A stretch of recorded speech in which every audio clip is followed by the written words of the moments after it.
नमस्ते बच्चों, मैं Tripti Sangani, Saraswati group of education channel. जो आपकी एजुकेशन चैनल है उसमें आप सभी का स्वागत करती हूँ। बच्चों, पिछले क्लास में हमने इकाई चौथी सोच अपनी अपनी इसके प्रथम पाठ की चर्चा की थी। वहाँ पर मैंने आपको चित्र वर्णन करवाया था, है ना। आज इस पाठ में हम अभ्यास का क्वेश्चन नंबर 3 और 4 ये देखेंगे, यानी कि इसका अभ्यास करेंगे। लेकिन उससे पहले क्या करना पड़ेगा? रिकैप।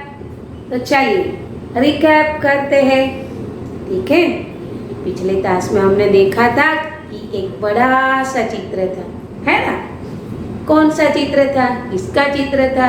चित्र में क्या था? चित्र में कौन थे? कितने लोग थे? क्या कर रहे थे? समझ में आया? ये सारे प्रश्न दिमाग में लगाएंगे तब जाकर हमें चित्र वर्णन अच्छे से आ सकता है ना। तो हमने देखा था कि यह प्रकृति की गोद में बसे हुए एक गांव का चित्र है। बहुत सुंदर और मनोहर चित्र था। गांव की सड़कें कच्ची होती है। गांव की सड़कें कैसी होती है? गांव की सड़कें कच्ची होती है, ठीक है। फिर हमने देखा था कि वहाँ पर गांव में बहुत सारे पहाड़ थे। पहाड़ के बीच से सूर्योदय हो रहा था, यानी कि सूर्य उदित हो रहा था। जैसे ही सूर्य उदित हुआ, इसका मतलब यह है कि यह गांव के सुबह का चित्र है। किसका चित्र है? गांव के सुबह का चित्र है। सुबह सुबह क्या होता है? सुबह सुबह सूर्योदय होने के बाद पंछी आसमान में उड़ने लगते हैं, चहचहाने लगते हैं। क्यों? क्योंकि वो अपने घोंसले से बाहर निकल गए दाना ढूंढने के लिए। और वो कहाँ पर होते हैं? पूरे ग्रुप में होते हैं। इसीलिए तो हमें चित्र में दिखाई दे रहा है कि एक साथ 7 पंछी है, ठीक है। तो यह प्रकृति की गोद में पनप रहा गांव का चित्र है। पहाड़ के पीछे सूर्योदय हो रहा है, आसमान में पंछी उड़ रहे हैं। एक साथ 7 पंछी है, वह गुनगुना रहे हैं। वो दाने की खोज करने निकल पड़े हैं अपने घोंसले से बाहर। फिर चरवाहा अपनी गाय लेकर चराने जा रहा है। चरवाहे के पास एक लकड़ी है। गाय घास खा रही है। क्या कर रही है? घास खा रही है। कच्ची सड़क पर से एक कुत्ता निकल रहा है। उसके साथ साथ आगे एक इंसान भी जा रहा है। इसका मतलब यह कि गांव के सभी लोग अपने अपने काम की ओर आगे बढ़ रहे हैं। फिर तो के वहाँ पर एक बाग है। बाग में बच्चे खेल रहे हैं।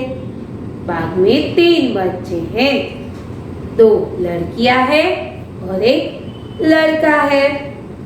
और ये तीनों बच्चे तितली को पकड़ने का प्रयास कर रहे हैं, यानी कि ये तीनों बच्चे तितलियों के पीछे दौड़ रहे हैं। दोनों लड़कियां भी तितलियां पकड़ने जा रही है और लड़का भी तितली के पीछे भाग रहा है।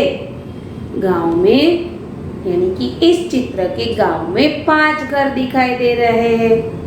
उसके पीछे नारियल के पेड़ है और वहाँ 2 नारियल के पेड़ है।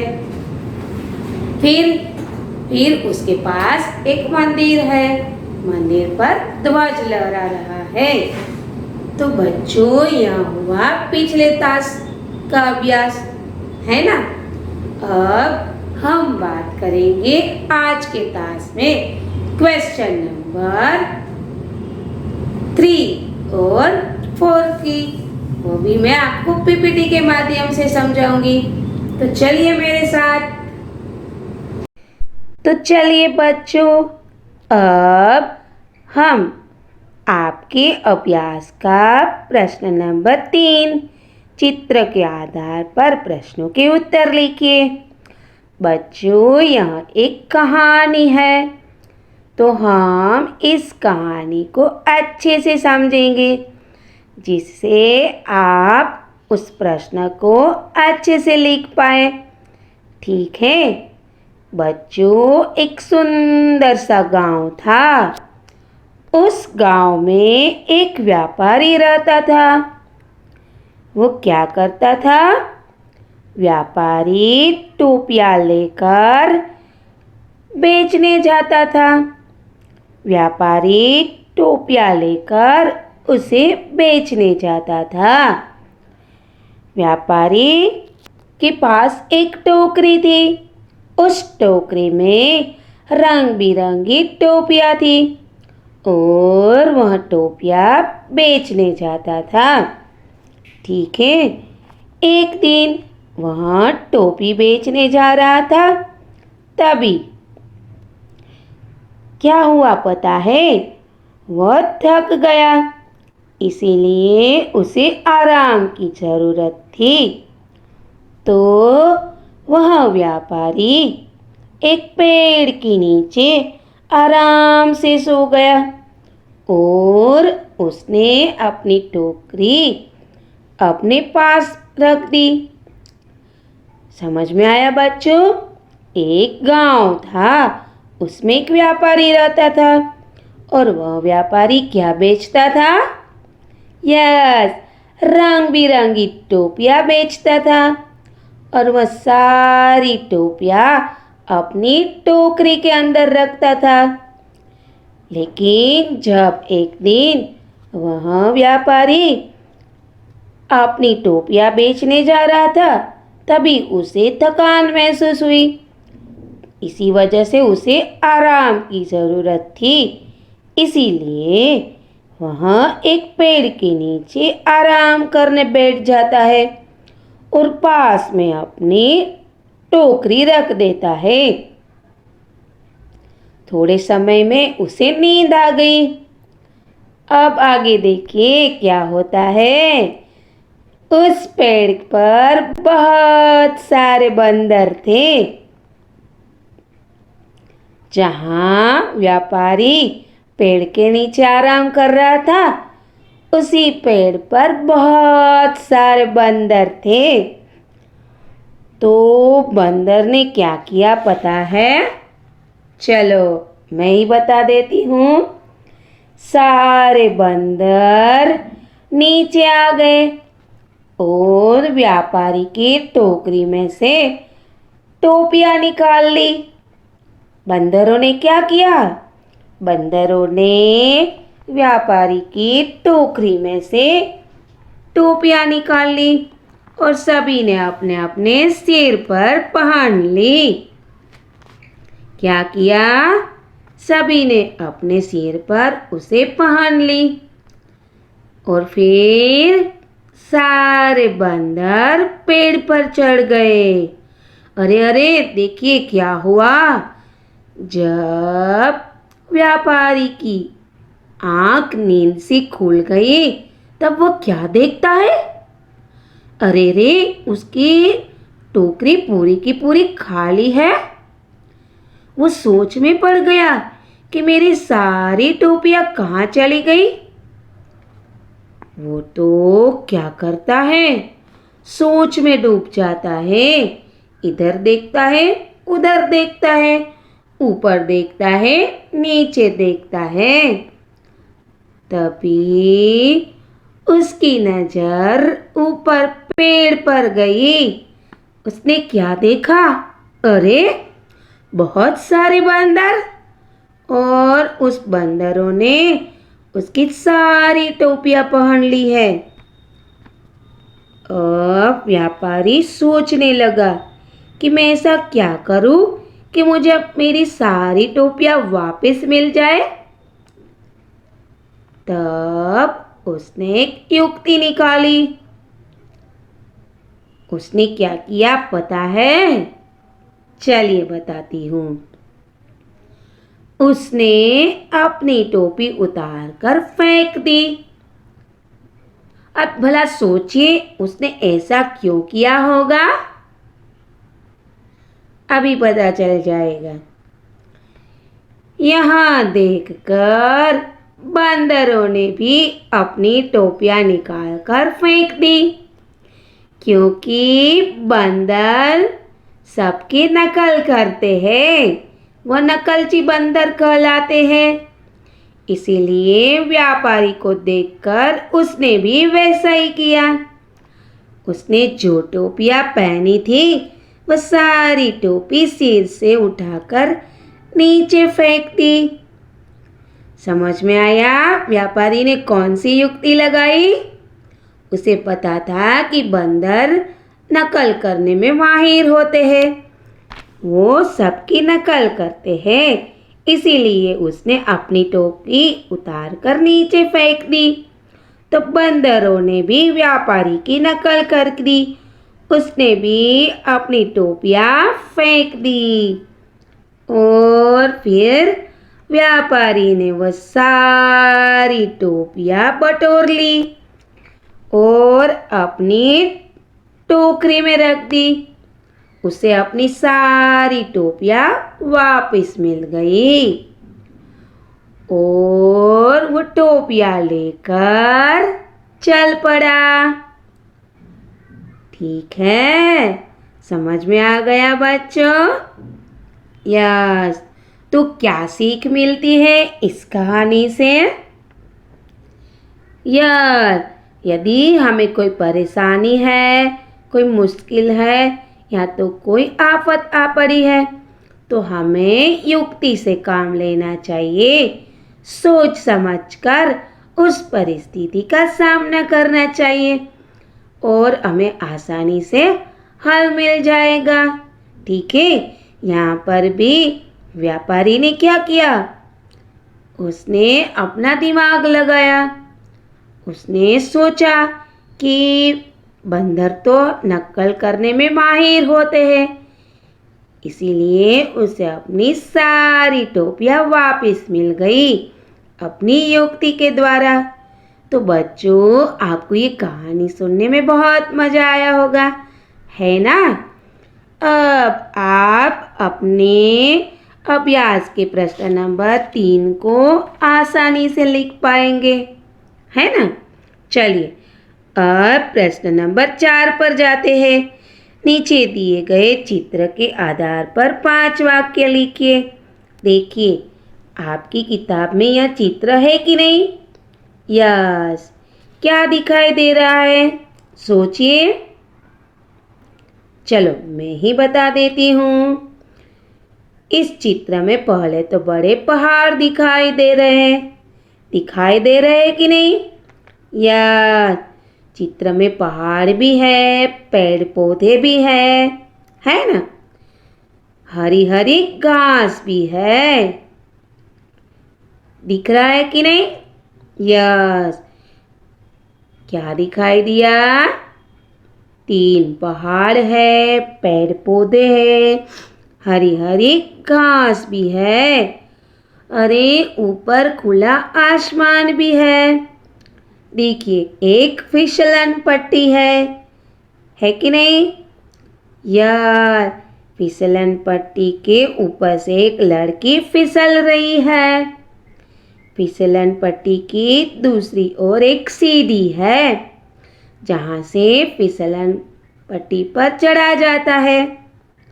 फिसलन पट्टी के पास एक लड़का खड़ा है।